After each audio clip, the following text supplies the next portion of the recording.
ऋग्वेद के मंडल नंबर 10 और सूक्त नंबर 90। अब श्लोक नंबर 16 में अंतिम ये दास व्याख्या करता है। जो देवा माने भक्तात्माएं अयगम अधूरी गलत धार्मिक पूजा के स्थान पर यज्ञ सत भक्ति धार्मिक कर्म के आधार पर यजंत पूजा करते हैं, अर्थात विधिवत साधना शास्त्र अनुकूल करते हैं। तानी माने वे, धर्माणी माने धार्मिक शक्ति संपन्न, प्रथमानी यानी मुख्य हैं, उत्तम है, सबसे सर्वश्रेष्ठ है।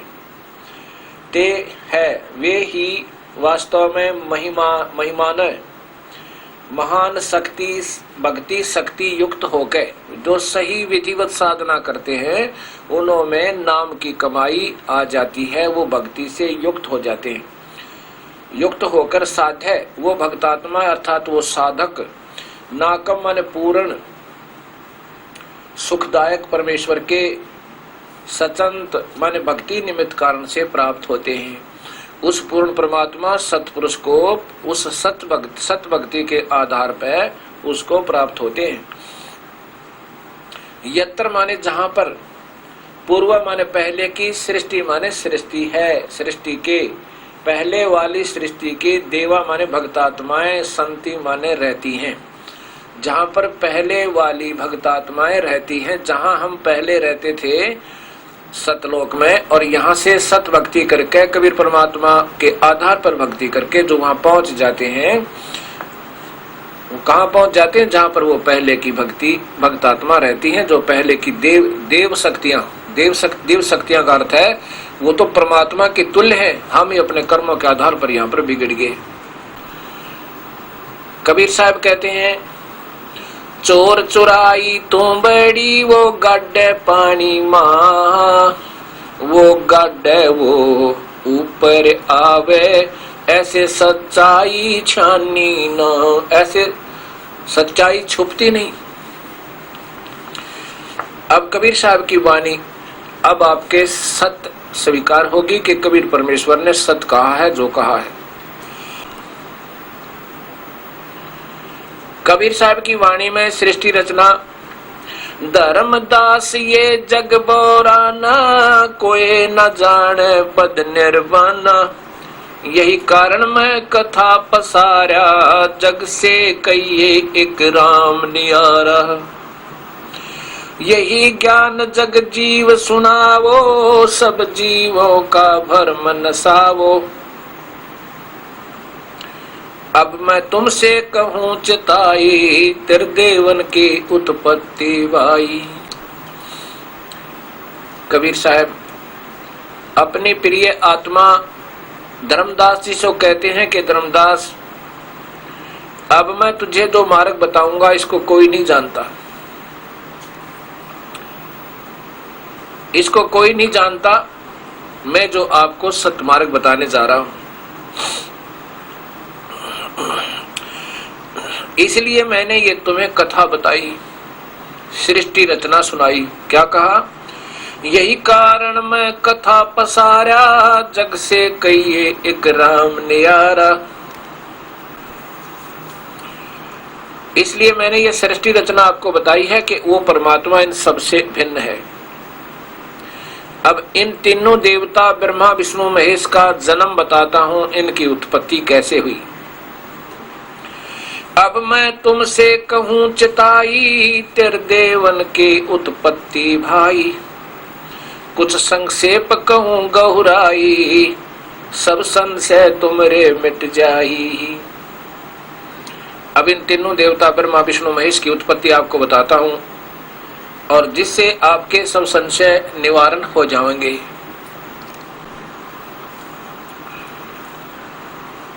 भरम गए जग वेद पुराना, आदि राम का भेद नहीं जाना। भरम गए जग वेद पुराना, आदि राम का भेद नहीं जाना। सनातन ब्रह्म, उस पूर्वम ब्रह्म यानी पूर्ण परमात्मा के बारे में नहीं जान पाए। राम राम सब जगत बखाने, आदि राम कोई बिरला जाने। ज्ञानी सुने सो हृदय लगाई, मूर्ख सुने तो गम ना पाई। कबीर साहब कहते हैं कि धर्मदास, इस सत कथा को सुनकर बुद्धिजीवी तो तेरे पास आ जाएंगे और तेरी बात को माना करेंगे और अपना उपदेश लेके उन अज्ञानी गुरुओं से पीछा छुटवा लेंगे जो काल के जाल में बांधे हुए हैं अपनी मीठी मीठी बात बना के। गरीबनाथ जी कहते हैं, बीजक की बाता कहे बीजक नाई आथ, ये पृथ्वी डोबन उत्तर रेखा का मीठी बात है। बीजक की बाता कहे बीजक नाई पास, औरों को प्रमोद ही और आप पर जाओ निराश। ये दूसरों को ज्ञान देते हैं मीठी मीठी बात बना के, लतीफेदार कथाएं सुना के, और ऐसे उन भोली आत्मा जो दर्शक होते हैं, श्रोता होते हैं, उनसे मीठी बात बनाई, कोई अच्छी लतीफेदार कथा सुनाई और वो फिर ऐसे ताड़ी बजाते हैं। और उससे ये नादान संत अपनी सत भक्ति मार्ग दर्शन का को सत मान लेते हैं कि हम जो बता रहे हैं वो बहुत सही है, क्योंकि मेरी लाखों की संख्या में मेरे अनुयायी हैं, मेरी बातों को स्वीकार कर रहे हैं, और इससे ही अपनी महिमा को वो सत मानते हैं और अपनी भक्ति मार्ग को भी सत मान लेते हैं। जो अंधे का हाथ और अंधे ने पकड़ रखा हो और पीछे लाखों की हजारों की लाइन लग जाए, एक दूसरे का हाथ पकड़े हुए जा रहे हैं, और आगे वाला अंधा जो है वो चतुर है, वो कहता आ जाओ, मुझे सब दिखाई देता है, तुम आ जाओ मेरे पीछे पीछे, चिंता मत करो। अब कोई आंखों वाला आके कहता भाई कहाँ लगा रखी है इतनी लंबी लाइन, कहाँ जा रहे हो तुम? वो पीछे वाले अनुयायी कहते हैं कि हम अपने गुरुदेव के पीछे पीछे जा रहे हैं, जो हमें रास्ता बता रहे हैं वो सही है। और वो आंखों वाला कहता है ये तो तुम उधर जा रहे हो, बहुत गलत रास्ते में, और बियाबान बहुत भयंकर वन है आगे, उसमें फंस जाओगे। वह कहते नहीं, हमारे गुरुजी हैं आगे आगे, उन्होंने सही रास्ता बता रखा, हम सभी जा रहे हैं, देखो ना कितने जा रहे हैं। अब कबीर साहब कहते हैं,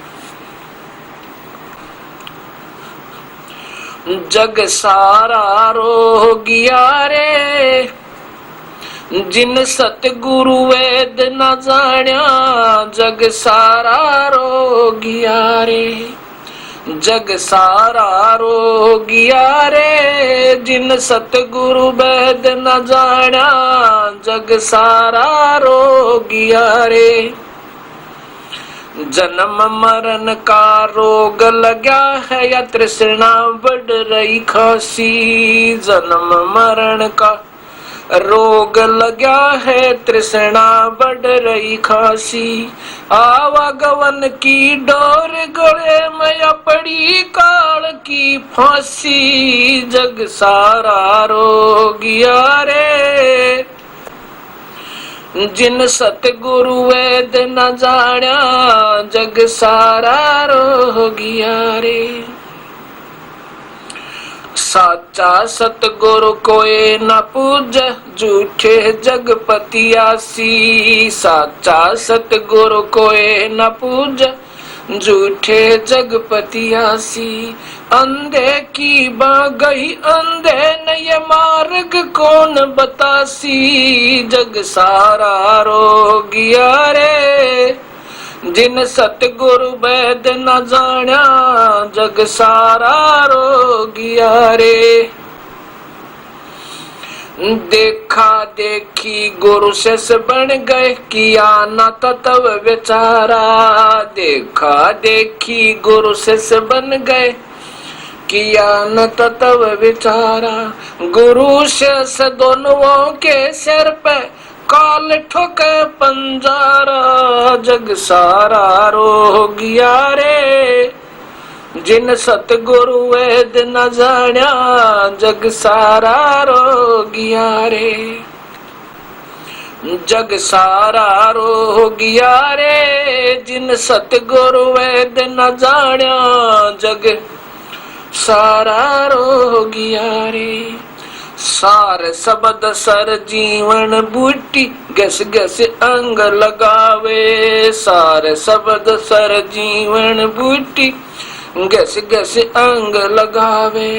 कहे कबीर तुम सत कर मानो ये जन्म मरण मिट जावे। जग सारा रोगिया रे जिन सतगुरु वेद न जाड़ा। जग सारा रोगिया रे। कबीर साहब कहते हैं जग सारा रोगिया रे। जग सारा रोगिया रे जिन सतगुरु वेद न जाड़ा। जग सारा रोगिया रे। कौन सा रोग है? जन्म मरण का रोग लगा ये तृष्णा बढ़ रही खांसी आवागमन की, अर्थात आना और जाना। स्वर्ग गए फिर नरक गए फिर 84 लाख योनियों में, फिर बैकुंठ गए फिर नरक गए फिर 84 लाख योनियों। ये आवागमन की डोर गले में या कर्म रूपी डोर बंद रखी है, बांध रखी है काल ने, या पड़ी काल की फांसी। इस काल ने सबको फांसी डाल रखी है और ये काल स्वयं भी जन्म मरण में है। और ब्रह्मा विष्णु महेश इस काल के पुत्र हैं। और जिस शिव जी को मृत्युंजय लिखा है, जो अमर और अविनाशी, जिसने मृत्यु जीत रखी, बताओ उनका पिता भी मृत्यु में है, वो स्वयं स्वीकार करता है। और अनजानपने में गीता जी को भगवान श्री कृष्ण के मुखारविंद से बोला हुआ मानते। मुख तो श्री कृष्ण जी का था, लेकिन बोलने वाली शक्ति काल था। और कृष्ण जी के ऊपर उसको इष्ट मान के कितने पंथ है गिनती नहीं। राम और श्री कृष्ण, श्री राम और श्री कृष्ण ये भगवान विष्णु थे, यानी उन्हीं के सीधे अवतार थे। बाकी जो परशुराम आदि हैं ये उनके वहां से भेजे हुए अपनी शक्ति देकर लेकर आए हुए थे। वो स्वयं नहीं थे, उन्हीं का आदेश लेकर के आए थे। श्री राम और श्री कृष्ण इसको विष्णु जी का अवतार मानते हैं। और विष्णु जी को श्री कृष्ण जी को प्रमुख मानकर, सर्वस्व मानकर, सारी सर्वशक्तिमान मान करके अभक्त आत्माओं को मार्गदर्शन करते हैं।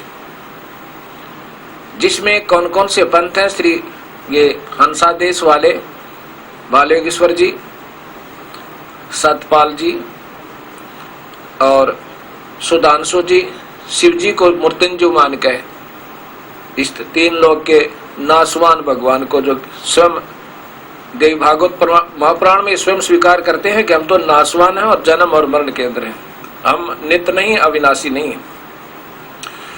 और श्री आसाराम जी, मुरारी बापू जी। अब ये कुछ हंस जो महापुरुष हैं जिनका आज बोल वाला है। और दूसरा राधा स्वामी पंथ है। वो महिमा तो गाते हैं सतपुरुष और सतलोक और सचखंड की। उनके किसी भी संत ने सचखंड नहीं देखा और ना ही वो परमात्मा देखा कैसा है। और जिन्होंने देखा उन्होंने बताया वो आकार में है, और वेद बताते हैं वो आकार में है। आंखों देखे संत गरीबदास जी, धर्मदास जी, गुरु नानक देव जी, नामदेव जी, दादू साहेब और मलुक दास जी, उन्होंने बताया कि वो सतलोक में रहने वाला कबीर परमेश्वर है, जो जुलाहा बनकर काशी में आया था। यहाँ उसने अपना अन्य रूप, अपने तेज को छुपा के और ऊपर एक चोला बनाया था नूर का। उसके एक रूम कूप के ऊपर वहां सतलोक में इतना रोशनी है उस परमेश्वर कबीर साहब की कि एक रूम कूप में करोड़ सूर्य करोड़ चंद्रमा दोनों मिला दे, उनकी रोशनी भी फीकी पड़ जावे एक रोम कूप के यानी रोशनी के तुल में। अब यहां देखिए, ये बताते तो वही हैं, लेकिन इनको स्वयं कोई दर्शन नहीं है, इसलिए फिर गोल बोल कर देते हैं। ये है महाराज दर्शन सिंह जी। ये महाराज जी कृपाल जी के शिष्य हुए। सावन सिंह के कृपाल सिंह के शिष्य ये दर्शन सिंह जी हुए। ये देखिए, इन्हीं की एक पत्रिका है ये है महाराज सावन सिंह जी, ये बाबा जयमल सिंह जी के सीधे शिष्य थे। इसके बाद ये देखिएगा, ये हैं कृपाल सिंह जी, जिन्होंने दिल्ली के अंदर आश्रम बनाया हुआ है, संत कृपाल सिंह। और तीसरे ये स्वयं है दर्शन सिंह जी, ये राजेंद्र सिंह जी हैं और ये दर्शन सिंह जी हैं, इनके राजेंद्र सिंह जी के गुरुदेव। इनसे किसी ने प्रश्न किया अमेरिका के अंदर, आत्मा और फिर परमात्मा का साक्षात्कार, ये क्या मानते हैं साक्षात्कार? इसी में देखना इन्हीं के द्वारा, क्या हम परमात्मा का साक्षात्कार कर सकते हैं? ये संत दर्शन सिंह जी के द्वारा लिखा हुआ है और दर्शन सिंह के शिष्य है, हाँ ये दर्शन सिंह है, इनके द्वारा लिखा है। अब ये देखिए, क्या परमात्मा का साक्षात्कार कर सकते हैं?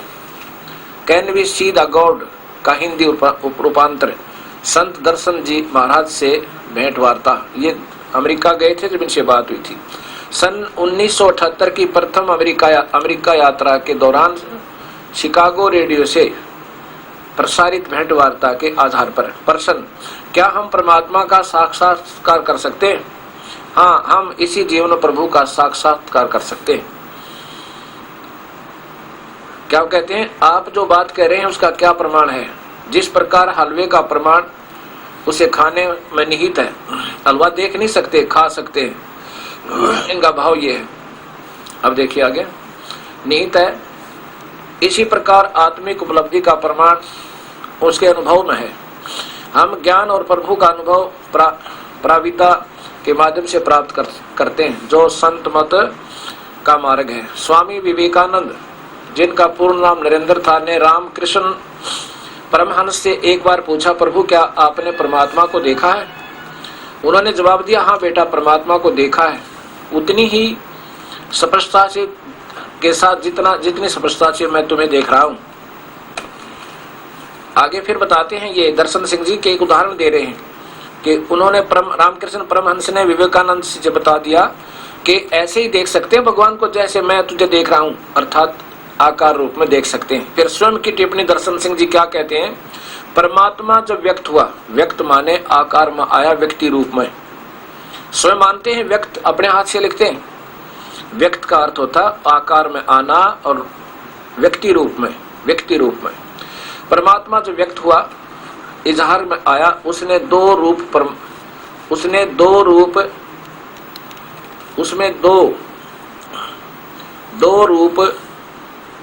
परमात्मा का प्रकाश और मंडलों का राग, ये क्या मानते हैं?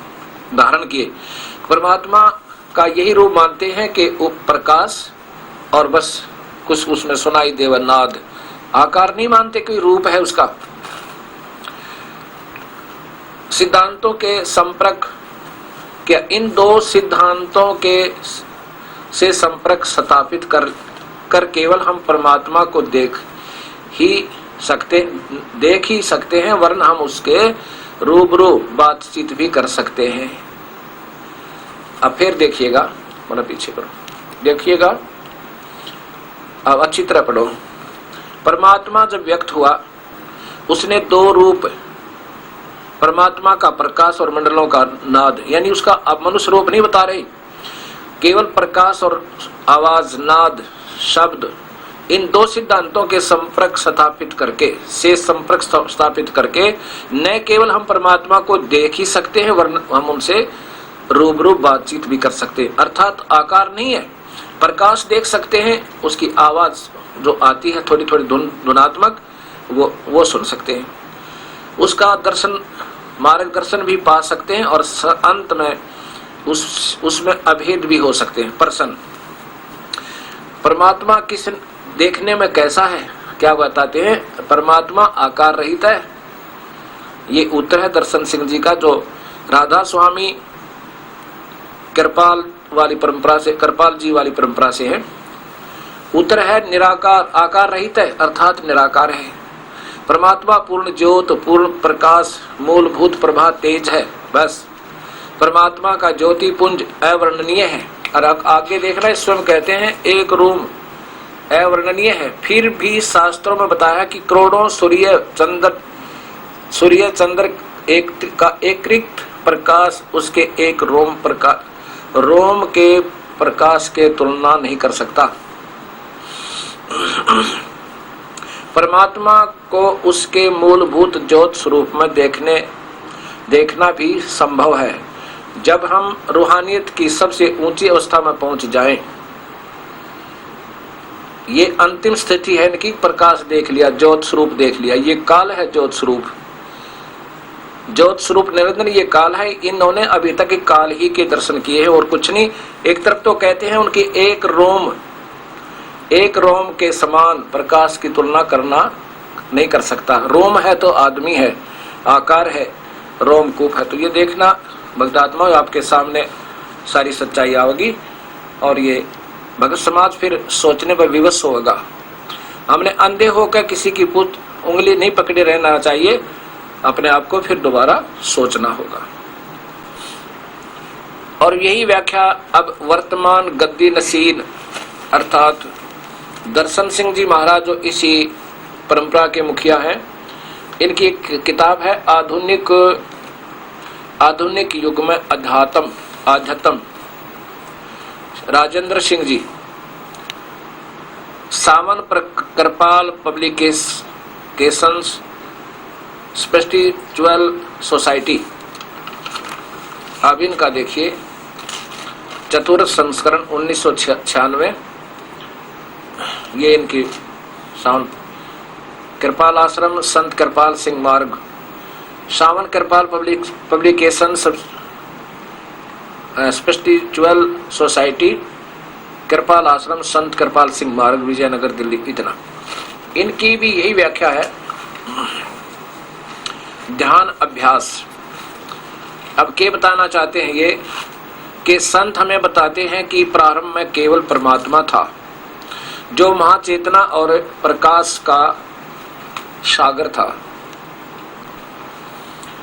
जब परमात्मा ने संकल्प किया मैं एक से अनेक हो जाऊं, तब एक हिलोर उठी और वह ज्योत तथा नाद में बदल गई। यह धारा पिंड के मंडलों तक आई है। यह धारा सबके अंतर प्रभावित है, लेकिन मन और माया के पर्दों से ढक चुकी है। नतीजा यह है कि अंतर में न तो यह ध्वनि सुनाई देती है और न ज्योत दिखाई देती है। बस ज्योत तक सीमित है ये। नाम दान मिलने एवं ध्यान का अभ्यास करने से अंतर में सुरत ज्योति और सुरति से जुड़ जाती है। जब आत्मा को छोड़कर इस धारा के माध्यम से अंतर की रूहानी मंडलों की यात्रा करती हुई अपने निज घर सचखंड पहुंच जाती है। ये नकली सतलोक तक सीमित है ये सभी पंथ। अब यहाँ देखो, अब यहाँ क्या कहना चाहते हैं ये कि नाम दान के समय ज्योति और श्रुति का प्रारंभिक अनुभव मिलने पर इसके विकास के लिए नित्य प्रति साधना आवश्यक है।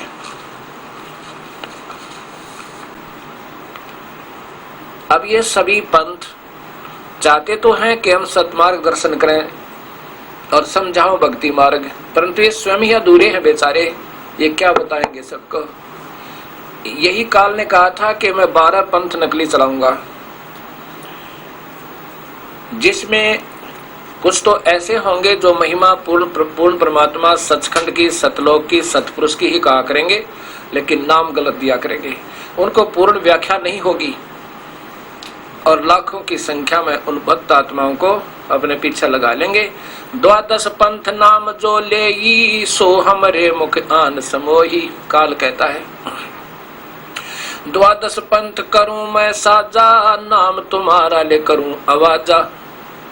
काल ने कहा था कि मैं 12 पंथ नकली चालू करूंगा और पूर्ण परमात्मा, पूर्ण भगवान, ब्रह्म परब्रह्म कह करके सचखंड की महिमा सुना के वही गलत व्याख्या देते रहेंगे, नाम गलत देंगे, साधना गलत देंगे, अधूरी देंगे, और वो काल कहता मेरे मुख में आ जाओगे सारे, वो जीव मुक्त नहीं हो सकते। अब यहाँ इन्होंने क्या बताना चाहा है कि जब परमात्मा प्रारंभ में केवल अकेला था, अच्छा, फिर वो एक से अनेक होने की सोची तो कहते हैं क्या बन गया, प्रकाश और नाद बन गया, धुन। ये इनकी व्याख्या देखो, एक से एक अनेक हुआ, जब आकार में था वो तो आकार में ही अनेक हो सका, प्रकाश तो उसकी अन्य बनाई हुई वस्तु है। और यहां देखो फिर कहते हैं नाम दान देते समय ज्योति और श्रुति का प्रारंभिक अनुभव मिलने पर उसके विकास के लिए नित्य प्रति साधना आवश्यक है। अब क्या बताते हैं महात्मा जी कि जब हम नाम देते हैं, जब तुम्हें ऐसे करके, ये सुनी ना कुछ आवाज, और ध्यान से देखो, ये यहाँ प्रकाश दिखा, अगजी दिखा, ना दिखा वो भी यहाँ भर ले। अच्छा, अब इसको इस नाम दे दिए तुम्हारे को, ये 5 नाम, इनका जाप करो, इससे फिर ये और ज्यादा खुल जाएगा प्रकाश। अब ये साधना है। और फिर पूछा कि परमात्मा कैसा है दर्शन सिंह जी से, कि परमात्मा तो आकार रहित है। और फिर कहते हैं उसका तो हम आमने सामने बात कर सकते हैं, ये काल गुप्त रूप से बात करता है, आकाशवाणी भी करता है, आदेश भी देता है, और सुन आप पुकार करोगे उसका उत्तर भी दे देगा, परंतु ये आकार में नहीं आता, ये काल है। और स्वयं कहते हैं जब ये आकार में आया, परमात्मा व्यक्त हुआ, यानी गोलमोल कर देते हैं, कोई समझ ना सके।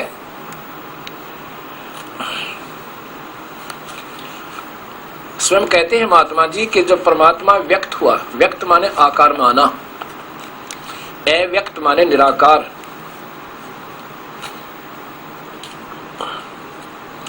जब परमात्मा व्यक्त हुआ, व्यक्त माने आकार में आया,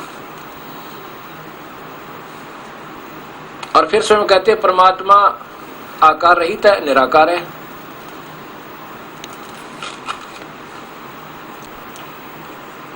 किसी का दोष नहीं, जब तक कबीर परमेश्वर की कृपा नहीं होगी ये जीव नहीं समझ सकता इस काल के जाल को। ये अकेले ही नहीं, ये पंथ, अब देखिएगा, आर्य धर्म के प्रवर्तक, आर्य समाज के प्रवर्तक महर्षि दयानंद जी के द्वारा रचित, अपनी सोच के आधार पर, अपने ही नियमों के आधार पर लगाई अटकलों से सत्यार्थ प्रकाश की रचना।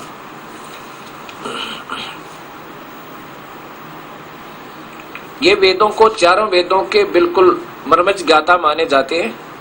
और सत्यार्थ प्रकाश महर्षि दयानंद सरस्वती,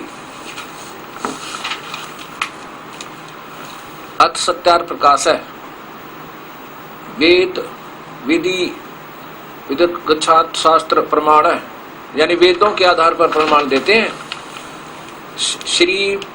श्रीमत परमहंस परिवर्जाक आचार्य महर्षि दयानंद सरस्वती स्वरचित अपनी स्वामी वितरित सर्वथा राज नियम नियोजित है, वैदिक पुस्तक प्रकाशक है, वैदिक पुस्तकालय दयानंद आश्रम केसरगंज अजमेर। अब ये देखियो इनके कौन सा समोल्लास है ये देखिए सत्यार्थ प्रकाश, और ये समोल्लास देखो इनका अष्टम समोल्लास है। इसमें कोई प्रश्न करता है, नीचे आइए, कि ईश्वर साकार है निराकार? महर्षि जी उत्तर देते हैं ईश्वर निराकार है। और तो बाद में बताऊंगा, ये सर्वशक्तिमान भी प्रभु को नहीं मानते, सिर्फ थोड़ी सी ये उन्हीं के द्वारा प्रकाशित है। अब देखिएगा, महर्षि दयानंद जी द्वारा ही भाषा भाष्य ऋग्वेद प्रथम मंडल, ये आधा ऋग्वेद इनके द्वारा भाषा भाष्य है, ये प्रथम मंडल। इसमें जब ये प्रारंभ करते हैं, इस पवित्र ग्रंथ का टीका करने लगते हैं, भाषा भाष्य करते हैं, प्रकाशक है सर्वदेशिक आर्य प्रतिनिधि सभा, महर्षि दयानंद भवन, रामलीला मैदान, नई दिल्ली।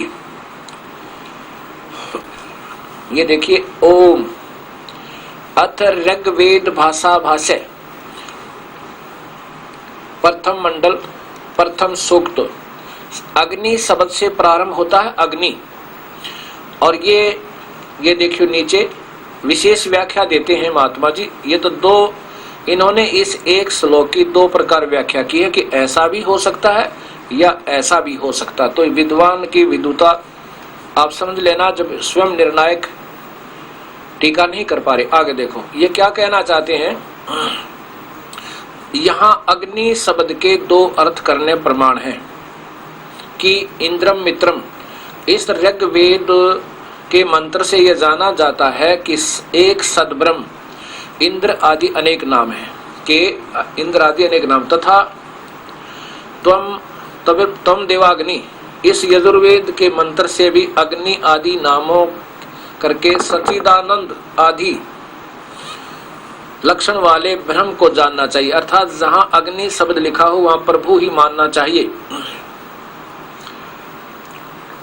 इत्यादि सतपथ ब्राह्मणों में भी यही प्रमाण है। अग्नि शब्द ब्रह्म और आत्मा इन दोनों का वाची है। और इस प्रमाण के लिए अग्नि शब्द से प्रजा शब्द करके भौतिक और प्रजापति शब्द से ईश्वर का ग्रहण करना चाहिए होता है। अग्नि इस प्रमाण से सत्य आचरण नियमों के जो यथावत पालन करता है सो ही व्रत कहता है, और इस व्रत का पति परमेश्वर है। इसलिए इस ऋग्वेद के प्रमाण के जानने वालों का सर्वज्ञ प्रकाश करने वाले विशेषण से अग्नि शब्द एक ईश्वर का ग्रहण होता है। यानी अग्नि जहाँ शब्द है वहाँ ईश्वर ही माने। और स्वयं भी इसी मंडल में ये देखो इन्होंने अग्नि माने परमेश्वर, इसी प्रथम सूक्त में और 2 नंबर श्लोक में अग्नि माने परमेश्वर स्वयं माना है इन्होंने। ये चौथे श्लोक में अग्नि माने परमेश्वर। अब मैं आपकी इनकी रचना यजुर्वेद दिखाता हूं। वेद बताता है परमात्मा आकार में है। ये यजुर्वेद लीजिए, ये भी स्वयं महर्षि दयानंद जी की ही रचना है। महर्षि दयानंद सरस्वती के द्वारा स्वयं ही रचित है। इसके ये प्रथम श्लोक में, प्रथम यजुर्वेद भाषा भाष्य, ये प्रथम श्लोक है।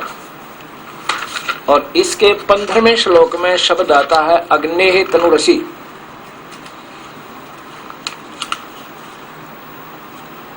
ये 12 है। यजुर्वेद महर्षि दयानंद जी द्वारा भाषा भाष्य श्लोक प्रथम अध्याय का श्लोक नंबर 15 में आप देखिए स्पष्ट है। अग्नेः तनुअसि वाच विसर्जने देवः वीतये तवा गृह्णामि बृहत ग्रावा असि वांस्पते इदं देवेभ्यः हवि समीस्व सुसीम समीस्व हविकृत। यही हविष्कृत है। ये इसकी संस्कृत बनती है। इसमें सीधा ही अर्थ है अग्नेः तनुरसि। ये आपके सामने है अग्नेः तनुरसि। परमात्मा सशरीर है। यहाँ पर अग्नि शब्द का कोई अर्थ ही लिखना छोड़ दिया इस पूरे के पूरे वाक्य का। अग्नेः तनुरसि इस पूरे वाक्य का अर्थ छोड़ दिया और इसमें 11-12 शब्द बिल्कुल त्याग रख, बिल्कुल नहीं लिए इस भाषा भाष्य में। ये देखो, ये आपके सामने है, आप देख सकते हो पूरा का पूरा। ये महर्षि दयानंद जी द्वारा भाषा भाष्य, इसमें कोई भी शब्द कौन सा नहीं है। अग्नेः तनुरसि नहीं है, वाचो विसर्जन नहीं है, और फिर ये 11-12 शब्द छोड़ दिए, गोल बोल कर दिया कि पहले तो अग्नि शब्द को कह रहा हूं कि भगवान मानो, और यहाँ भगवान का शरीर लिखा है वो आकार में है। अब अचलित विचलित हो गए। और स्वयं जी महाराज जी कहते हैं, ये देखो यहाँ फिर इसी में 17वें श्लोक में अग्नेः तनुअसि स्वीकार करते हैं। अग्नि माने परमेश्वर। 17वें में। अब 18वें में देखो, अग्नि परमेश्वर, और जहां परमेश्वर लिखना था वो छोड़ दिया। अब देखो 5वें अध्याय का इन्हीं के द्वारा टीका, 5वां अध्याय यजुर्वेद, ये यजुर्वेद ही चल रहा है, यजुर्वेद भाषा भाष्य, और ये अथ 5वां अध्याय आरंभ। अब नीचे देखो, अग्नि तनुरसी, ये फिर आ गया। अब कहां तक छुपा हुआ है? अब यहां इन्होंने गोलमोल करना पड़ा इसका। क्या लिखा? हे मनुष्यो, अग्नि तनुरसी लिखना था, भगवान सह शरीर है, परमेश्वर सह शरीर है, यहां परमेश्वर लिख देते। अग्नि, हे मनुष्यो, तुम लोग जैसे मैं हवि अग्नि, विजुली विद्युत प्रसिद्ध रूप अग्नि के तनु शरीर के समान, तनु माने शरीर, असी माने है, और यह अग्नि के जगह परमेश्वर लिख देते, बस दूसरी बातें नहीं थी, सारा ठीक हो जाता। लेकिन कैसे लिख देते? क्योंकि ये स्वयं फंस गए पहले सत्यार्थ प्रकाश की रचना करके। ये काल इन महापुरुषों को ऐसे फंसा लेता, विद्वान पुरुषों को, पुण्यात्माओं को, जो चाहती हैं समाज को कुछ दें, लेकिन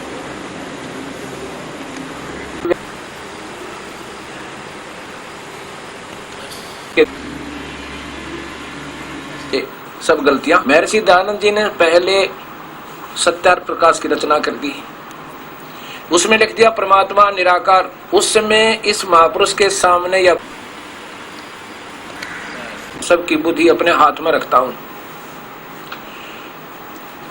इन्होंने वेदों को ज्यादा नहीं पढ़ा, मोटा मोटा देखा था जब सत्यार्थ प्रकाश की रचना कर दी। इसके सामने ये आने ही नहीं दिए श्लोक, और जब इनके हाथ बंद गए और सत्यार्थ प्रकाश में हो गया, सब जगह भगत समाज में पहुंच चुका था,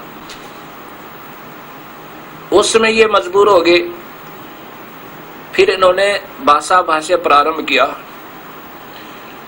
फिर ये कैसे लिखते परमात्मा आकार में, मजबूर हो गए।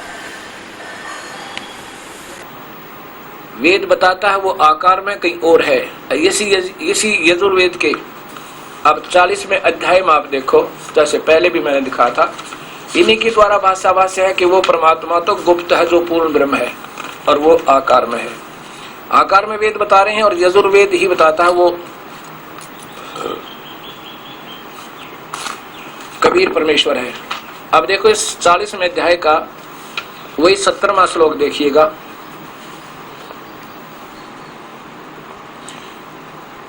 हे मनुष्यो, जिस ज्योत स्वरूपी पात्रेण रक्षक मुझसे अविनाशी यथार्थ कारण के अपिहितम आच्छादित मुखम, मुख के तुल उत्तम अंग का प्रकाश किया जाता है। यह माने जो, असौ माने वह है, आदित्य, आदित्य प्राण व वायुमंडल, आगे लो, प्राण व वायुमंडल में पुरुष माने पूर्ण परमात्मा है, स माने वह है, ऐसा वो माने परोक्ष रूप है। ये अपने हाथों से लिखते हैं, वो तो गुप्त है, कोई और परमात्मा है जो सूर्य मंडल ऊपर के लोक में रहता है, दिव्य लोक में। अहम माने मैं, खम्ब ब्रह्म काल, तो केवल खम्ब माने स्वर्ग तक ही ले जा सकता हूं, और मेरा ओम नाम है, बस। ये स्वयं मानते हैं कि वो परमात्मा, यह माने जो वह, असो माने वह आदित्य प्राण व सूर्य मंडल में पुरुष माने पूर्ण परमेश्वर है, स माने वह है परोक्ष रूप है, वो तो छुपा हुआ है, वो तो गुप्त है, वो दिखाई नहीं देता। दो भगवान मान ली, दो तो ये बता ही रहे हैं। अब इसी यजुर्वेद के इसी 5वें अध्याय का 32वां श्लोक इन्हीं के कमलों द्वारा भाषा भाष्य किया हुआ आपको दिखाता हूं। उसमें भी नहीं छुपा सके कि वो कबीर परमेश्वर है, वो पाप कर्म काटने वाला है, वो बंदी छोड़ है, बंधनों का शत्रु है, सतलोक में रहता है। ये हुई यजुर्वेद महर्षि दयानंद सरस्वती के द्वारा भाषा भाष्य, इनके ही द्वारा कर कमलों द्वारा ये 32वां श्लोक 5वें अध्याय का अध्याय, ये है 5वां अध्याय और ये 32वां श्लोक। ये संस्कृत है। उसी गसी कबीर अंगारी असी, कबीर अंगारी असी, बम्भारी अविसुरसी, दो वसवान सुधन्यो असी मार्जालीय सम्राट असी सम्राट राजा धीराज कृशानु प्रसिद्ध पवमान नभो असी मृतप्रतका मृष्टवसी अवे सूदन रत धामा असी स्वर जो होता है स्वर ज्योति। यहाँ देखो, हे जगदीश्वर, जिस कारण से आप उसी कांति मान असी माने है। अंगारी, अंगारी का अर्थ होता है पाप काटने वाला, खोटे चलन के शत्रु, जीवों का शत्रु कवि। यहाँ कवि का कांत पर जो लिख दिया, यहाँ लिख देते कबीर है। इसको कबीर समझ लो, जैसे नी अक्षर लिखेंगे निर अक्षर भी बोल सकते हैं। यजुर्वेद है उसको यजुर ही बोला जाएगा। कबीर, वो कबीर है, यहाँ ये लिखना था। आगे देखो, और ये मूल संस्कृत बता रही है वो कबीर है, ये कबीर है। इनका इन्होंने रह हटा के अक्षर लगा दिए। अब यहाँ देखिए, बमबारी माने बंधनों के शत्रु, हम उनको बंदी छोड़ कहते हैं। बमबारी, ये देखो बमबारी, बंधनों के शत्रु, इन्हीं के शब्दों में वो बंधन के शत्रु, बंदी छोड़, हम उनको बंदी छोड़ कहते हैं कबीर साहब को। आगे देखो, असी है। अब यहाँ देखो, नीचे वाला दिखाना चाहता हूं कि वो स्वयं कहते हैं वो सतलोक में रहता है। रत धामा, रत धामा सतधाम युक्त है। ये अपने करकमलों से लिख रहे हैं, वो तो सतलोक में रहता है। अब छुपा छुपा कर छिक लिए, फिर बिना छुपा उसके सवर ज्योति स्वयं प्रकाशित सतलोक में रहता है, क्योंकि उस परमात्मा का स्वयं प्रकाश है कबीर साहब का। ये नहीं बेचारे अकेले ही नहीं ऐसे विचलित है, इसी प्रकार ईसाई धर्म और मुसलमान धर्म भी विचलित है। और जबकि शास्त्रों में सत्य प्रमाण है, ये शास्त्र बिल्कुल सत्य है। अब देखो पवित्र बाइबल में, पवित्र बाइबल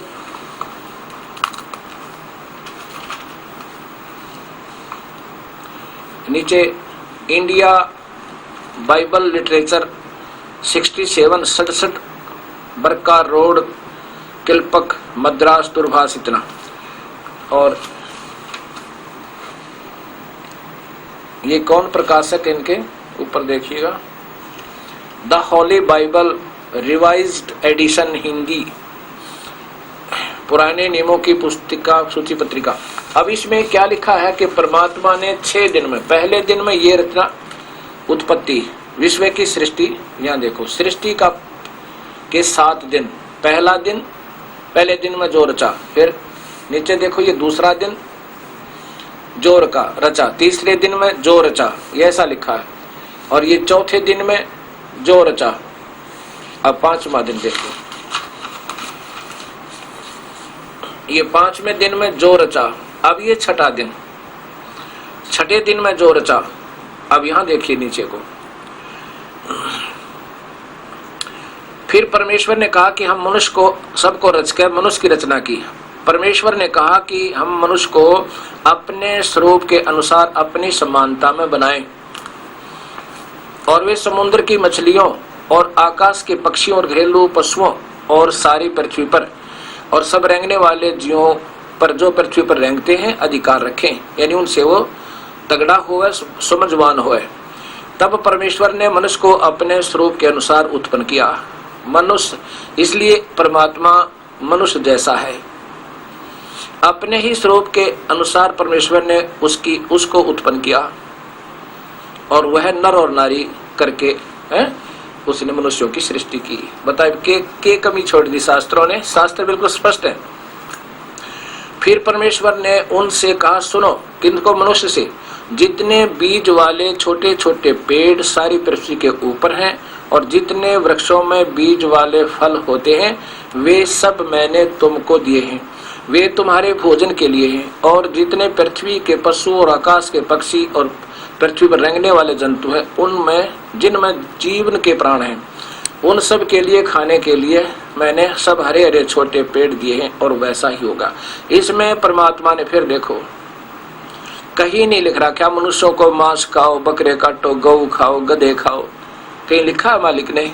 ये उस परमेश्वर का आदेश है। आगे जो कुरानों में आदेश है वो उनके फरिश्तों, काल के फरिश्तों के और काल के आदेश है, ये इस मालिक के नहीं। इसलिए वो जो आगे इसके विरुद्ध किया जा रहा है वो काल के लोक में ही रहेंगे और इस भगवान के दोषी हैं। अब यहाँ 7वां दिन विश्राम किया, परमात्मा ने 7वें दिन ये सब कुछ रच के और समाप्त किया, अपना विश्राम किया। अब इसका मुसलमान धर्म के अंदर कुरान शरीफ एक उत्तम शास्त्र माना जाता है, वो दिखाता हूं। अब भक्त समाज देखिएगा, ये कुरान शरीफ, अब इस सत शास्त्र को देखकर पढ़कर सभी धर्मों को दोबारा सोचना होगा, ये भूलना होगा कि हम न्यारे हैं, भिन्न भिन्न हैं। यह हमारा प्रभु कोई भिन्न है, एक ही परमात्मा है, हम उसी के बच्चे हैं। ये काल हम सबको भ्रमित करा, वो निराकार भगवान जो अव्यक्त कहलाता है, जिसको सभी उसी की महिमा गाने वाले संत भी विचलित है, चाहे वो कबीर पंथी है, चाहे गरीबदास पंथी है, और चाहे घीसा पंथी है, चाहे मोहम्मद साहिब के मानने वाले, चाहे ईसा जी के मानने वाले, और चाहे हिंदू समाज, अभी तक सबको गुमराह किया हुआ है। क्योंकि ये दास भी मेरे गुरुदेव जो कभी स्वामी रामदेवानंद जी महाराज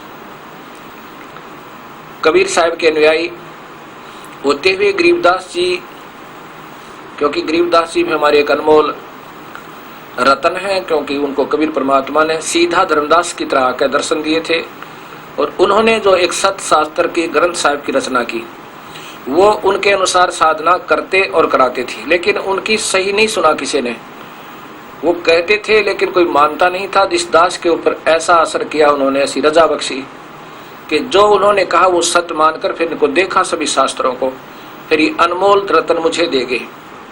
अब मैं पहले गरीबदास जी के अनुयायियों से बहुत मिला, वो कोई तो ओम भागवते वसुदेव नाम देते हैं, कोई ओम नमः शिवाय। ये दास गया एक बार पंजाब के अंदर रत्तेवाल स्थान, जो कि गरीबदास जी की परंपरा में एक परम आदरणीय हंस संत पूरी वाले हुए हैं, उनका मुख्य स्थान माना जाता है वहां पर। और वहां के उसमें प्रबंधक संत श्री ब्रह्मानंद जी वयोवृद्ध, उनकी आयु लगभग 76 से ऊपर आयु हो चुकी होगी मेरे अंदाजे से उस समय वो, और एक नंबर के संत माने जाते थे।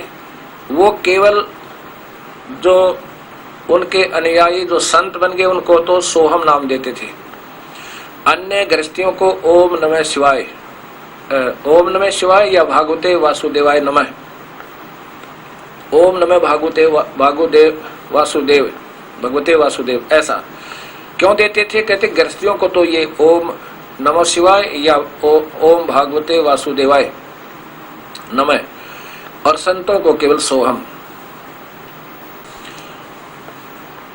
और अन्य कोई ओम और सोहम देते हैं, कोई मौखिक जाप बताता है, लेकिन गरीबदास जी कहते हैं कि ओम सोहम, ओ सोहम अक्षर खंड है भाई, और सोहम ऊपर और है सत सुकृत एक नाम, जब तक वो नहीं मिलेगा ओम सोहम बाद विवादा। तो ये अभी तक नहीं सोच पा रहे कि इस ग्रंथों में लिखा क्या है, और हम करवा और कर क्या रहे हैं। हम दोषी हो रहे हैं उस परम पिता परमात्मा कबीर साहिब के, और साथ में उस गरीबदास परमेश्वर तुल हंसात्मा के, जो हमें क्या बताने आए थे और हमने अब क्या शुरू कर दिया। वहां मैं क्या देखा कि श्री ब्रह्मानंद जी ने सामने तो भूरी वालों की और गरीबदास जी की मूर्ति बना रखी है, और कति अपने जहां उनका रहने का स्थान था उसके सामने शिव जी का मंदिर और मूर्ति शिवलिंग, क्या बात की। और सुबह उठे, हम रात को वहां रुके थे, मेरे पास फिल्म बनी हुई है। सुबह उठे, उठ करके सबसे पहले शिवलिंग पर जल चढ़ाया, और मेरे साथ जो भक्तात्मा सैकड़ों की संख्या में दर्शनार्थ गए थे वो आश्रमों को देखने के लिए, मुझे कहने लगे गुरुदेव ये क्या चक्कर है, आप तो कह रहे थे ये बड़े महापुरुष हैं, अरे ये पूज रहे शिवलिंग ने। अब क्या जवाब देंगे दास उनको? अब यहां फंस गए हम। कहा मैं कबीरपंथी, कहला मैं गरीबदास पंथी, और पूज्य काल को शिवलिंग जो एक बिल्कुल नासवान भगवान, और कहा परमेश्वर। फिर क्या बनाते हैं? कहते हैं गरीबदास ने लिखा है, दास गरीब दर शिव का दान, भक्ति मुक्ति जन दी निदान। अब ये मुक्ति शिवजी वाली तो हमने ना जाने कितनी बार प्राप्त कर ली है। भगवान शिव ने पार्वती जी को ये प्रथम नाम दिए थे 5, जो हम आपको 7 देते हैं। और भगवान शिव भी इतना ही अमर है, जैसे पार्वती को अमर कर दिया, जब तक शिव की आयु है तब तक पार्वती रहेगी। ये तो हम असंख्यों बार हो चुके इतने अमर। तो गरीबदास जी कहते हैं और डले ढूंढता है और पूजाएं जो तुम इधर उधर फिरते हो, किसी तीर्थ पे, कोई पितर का, कोई भूतों पे, इससे अच्छा तो शिव जी ने पूज लो। इससे भी थोड़ी बहुत यहाँ की सुविधा, थोड़ी बहुत आयु तुम्हारे को, यानी आयु तो नहीं बढ़ सकती, जब तक श्वास है तब तक आप रहोगे। और छोटी मोटी राहत इन अन्य पूजाओं से ठीक है, लेकिन मुक्त नहीं हो सकते, जन्म मरण नहीं मिटेगा। अब ऐसे बात उलझ रही है, और जब तक वो सही नाम नहीं मिलेगा और देने वाला अधिकारी नहीं मिलेगा, तब तक यह बात बने कोई ना। मेरे गुरुदेव ने इस दास के ऊपर वर्जा की, लाखों की संख्या में शिष्य किसी को नहीं दिया ये मंत्र, क्योंकि वो योग्य नहीं बन पाए थे, क्योंकि वो मानते ही नहीं थे, अपने हिसाब से चलते थे। महाराज जी को भी मानते थे, अन्य पूजाएं भी सारी करते थे। क्यों? क्योंकि गरीबदास पंथ में सभी कर रहे हैं, देवी भी, कृष्ण भी, माता भी, ऐसे। फिर उन महापुरुष ने, ब्रह्मानंद जी ने क्या बताया मुझे, हमारी कैसेट में रिकॉर्ड है, वीडियो कैसेट में, कि यहाँ पर पंजाब के मुख्यमंत्री उसमें श्री बेअंत सिंह जी से थे, वो आए और श्री भागवत का सप्ताह प्रारंभ किया। ब्रह्मानंद जी कहते हैं हमने श्री भागवत का, श्रीमद् भागवत सुधा सागर का सप्ताह प्रारंभ किया। तो उसके प्रारंभ पर मुख्यमंत्री चंडीगढ़ से हेलीकॉप्टर से आए, और जो भोग पड़ा 7वें दिन तो भी हेलीकॉप्टर से आए। बताओ, अब ये महात्मा और कबीर पंथी यानी गरीबदासी का अलावा पाठ करें देवी भागवत, इसका श्रीमद् भागवत का, केवल कृष्ण जी ताई का, विष्णु जग तक की महिमा का गुणगान कर रहे हैं पूरे पंजाब में। ये दास कौन का है, 100 वहां पर आश्रम है, लेकिन केवल काल तक की पूजा। सोहम जाप अमर नहीं भाई। कबीर साहब कहते हैं सोहम सोहम जप मरे व्यर्था जन्म गवाया, और सार शब्द मुक्ति का दाता वाह का भेद नहीं पाया। एक भक्त ने कहा कि गरीबदास जी ने कहा कि सतगुरु सोहम नाम दे गुर्द बिरज विस्तार, और बिन सोहम सीझे नहीं वो मूल मंत्र निजसार। यही तो वो बात है, समझेंगे तब बात बनेगी। सबसे पहले ओम नाम चलेगा, ये पार ब्रह्म की यानी ब्रह्म की कमाई है ओम नाम से, इसको यहाँ छोड़ देंगे। फिर ऊपर की जो पार ब्रह्म की कमाई है, और वो भी अधिकारी संत देव है, ये कोई भी नहीं दे सकता इसको। जो कृष्ण को पार ब्रह्म मानने वाले और सोहम मंत्र देते हैं, वो तो वैसे ही नहीं, वो तो तहसीलदार होकर, तहसीलदार भी नहीं कह सकते उनको, और मोर मारा मुख्यमंत्री की। तो ये तो अनजानपना वो कर सकते जो कुछ भी नहीं है, सिर्फ ढोंगी है। जिनको ज्ञान होगा वो सोहम मंत्र नहीं दे सकते, उनको अधिकार ही नहीं है देने का। अब यहाँ क्या बात है कि जैसे हमने नलका लाना है, हैंडपंप लगाने के लिए बोकी मारनी पड़ेगी, तो ये सोहम मंत्र, इसका 2 प्रकार से जाप है। और जो सो बाहर हम अंदर, ये तो मूर्खता का प्रमाण है, ऐसा जाप नहीं है इसका। अब इसके भी 2 टुकड़े कर दिए थे, व्यर्थ वैसे ही हुआ। अब क्या होता है कि जैसे सो अहम मैं वो हूँ, इस विष्णु जी का उपासक इस नाम का जाप करता है, विष्णु लोक में चला जाएगा। और शिव जी का उपासक शिवोहम, तो उस शिवलोक में जाएगा। अगर वो देने वाले पूरे सच्चे गुरु तो नाम प्राप्त होगा, तो इन नकलियों से नहीं। और दूसरे जो पूरे परमात्मा सतपुरुष के नुमाइंदे संत से ये मंत्र मिलेगा, तो पर ब्रह्म का ऋण मुक्त होगा। पार नहीं हो सकते, पार होने के लिए वो सार नाम, सार शब्द अवश्य लेना होगा। जैसे हैंडपंप लगा रहे हैं, ये तो वो सतनाम का काम है। सतनाम जिसे हम कहते हैं, ओम मंत्र और साथ में एक और मंत्र, ये सतनाम हो गया। और सतनाम ने हमें पहुंचा दिया, जैसे हैंडपंप की पाइप डालते डालते पानी तक पहुंच गई। अब ऊपर मशीन चाहिए, वो मशीन नहीं, हैंडपंप नहीं है तो वो सब व्यर्थ है। ऐसे ये 3 नाम का मंत्र है। इसका वेद प्रमाण देते हैं, गीता प्रमाण देती है 17वें अध्याय का 23वां श्लोक। ओम तत्सत इति समर्थ ब्रह्मण इति समर्थ ब्रह्मण तिर्विध। ये 3 मंत्र का जाप और 3 ही प्रकार से इसका सिमरण है। 3 ही प्रकार से सिमरण, एक तरह का सिमरण नहीं है इस 3 मंत्र का। ये उस परमात्मा के पाने का सही रास्ता है। और यानी सबसे पहले विद्वान पुरुष इसी की विधि से जाप करते थे। ओम तो सीधा ही है, ये तो ब्रह्म जाप है, इससे नीचे का कोई मंत्र नहीं है। और फिर दूसरा मंत्र गुप्त रखा, संकेतिक, तत् और सत। और वो यजुर्वेद के साथ में, यजुर्वेद के श्याम वेद के 822 नंबर श्लोक में यही है कि वो कबीर परमात्मा ये 3 मंत्र का नाम देकर हमारे पाप कर्मों को समाप्त करवा कर पवित्र करके आयु भी बढ़ा देता है कि बेटा और कर ले भजन, तेरी कम कमाई बनी। क्योंकि नाम की कमाई से ही सतलोक जाया जा सके, अन्यथा नहीं जा सकते। ये ध्यान वगैरह ये तो यज्ञ है, यज्ञ से प्रभु प्राप्ति नहीं है। अब ऐसे ये सारा उलझड़ा पड़ा हुआ है।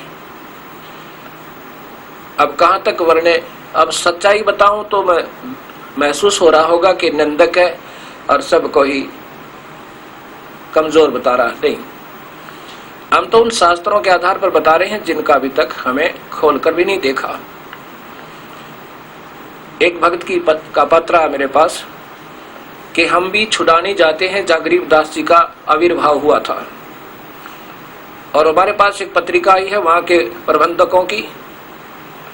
उन्होंने कहा कि जो छुड़ाने नहीं जाएगा वो मुक्त नहीं हो सकता।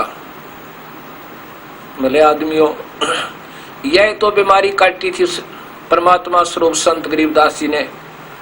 क्या वहां पर क्या है छुड़ानी में,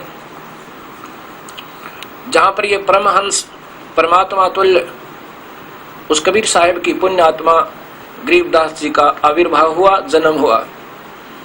फिर वो अपनी महिमा लीला सत्ज्ञान देकर के चले गए। उनके देहांत के बाद वहां एक पत्थर की मूर्ति बना दी जहां उनका शरीर अंतिम संस्कार किया था। सिर्फ ये यादगार बनाई थी कि यहाँ ये परमेश्वर तुल्य संत, ये महान आत्मा रही थी। अब जब वो स्वयं वर्तमान में रहते थे, विद्वान थे, उस समय कोई आता था, उन्हें बताते थे, भक्ति विधि बताते थे, नाम देते थे और कल्याण करते थे। अब वो मूर्ति, वो छुड़ानी में रखी हुई मूर्ति, वो गरीबदास जी वाला काम कभी नहीं कर सकती। वैसा ही संत ढूंढना होगा। जैसे कोई शेर की पैड़ को, पंजे को, शेर के पैर के निशान को, पंजे के निशान को दबा ले, रूढ़ा स्मारक बना दे।